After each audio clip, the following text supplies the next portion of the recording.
प्रदेश में कोरोना के बाद अब बर्ड फ्लू का कहर प्रशासन की चिंता बढ़ाने लगा है। लगातार पक्षियों की मौत के मामले सामने आने के बाद सरकार पूरी तरह से गंभीर हो गई है। बर्ड फ्लू के बढ़ते प्रकोप को देखते हुए कृषि और पशुपालन मंत्री लालचंद कटारिया ने विभाग के अधिकारियों के साथ रिव्यू बैठक की। बैठक में मंत्री ने अधिकारियों को जांच का दायरा बढ़ाने के निर्देश दिए। मंत्री ने इस दौरान बताया कि प्रदेश के झालावाड़, कोटा और बारां में बर्ड फ्लू होने की पुष्टि हुई है।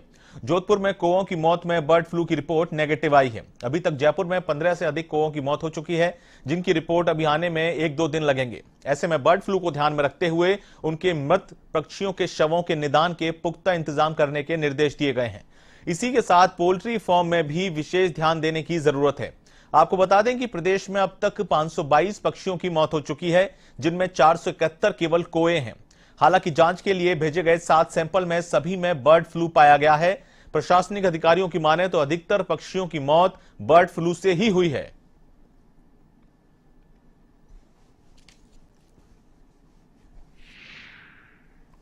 तो 25/12/20 को झालावाड़ के राड़ी के बालाजी परिसर में जो कौओं की मौत हुई, वहां से जब ये मालूम पड़ा, उसके बाद में ये कोटा, बारा, झालावाड़ 3-4 जगह इसके बारे में और पता चला।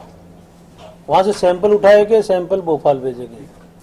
भोपाल से जो हमारे पास रिपोर्ट आई है वो पॉजिटिव आई है, और उसमें जो एवियन इन्फ्लुएंजा है, एक संक्रमण है, वायरस है, उसके बारे में मालूम चला है।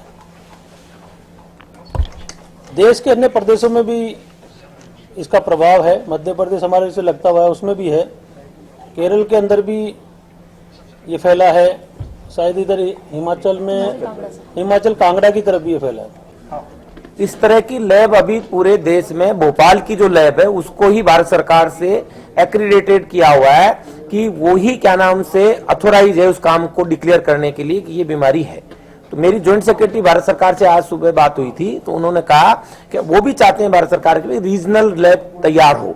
तो हम आज ही रीजनल लैब यानी जयपुर में एक लैब बनाने का प्रस्ताव भारत सरकार को भेजेंगे। है वो N8 है, और H5N1 जो होता है वो एवियन इन्फ्लुएंजा यूजुअली मनुष्य के लिए भी खतरनाक होता है।